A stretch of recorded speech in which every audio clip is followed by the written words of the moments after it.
দাবিতে 5ই মের অবরোধ কর্মসূচিকে বাস্তবায়ন করতে সকলকে মাঠে নেমে আসার আহ্বান জানিয়েছে হেফাজতে ইসলাম।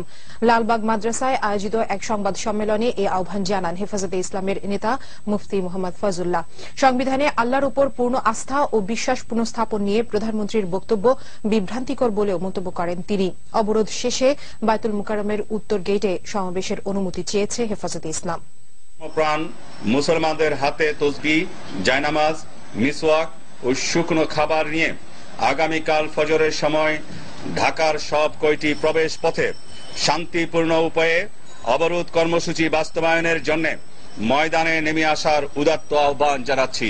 প্রধানমন্ত্রী তার বক্তব্যে সংবিধানে আল্লাহর উপর আস্থা ও বিশ্বাস পুনঃস্থাপন বিষয়টি পাশ কাটিয়ে রাষ্ট্রধর্ম ও বিসমিল্লাহির রহমানির রহিম উল্লেখ থাকার কথা বললেও ওই মৌলিক গুরুত্বপূর্ণ বাক্যটি পুনঃস্থাপন নিয়ে কোনো প্রতিশ্রুতি ব্যক্ত করেননি।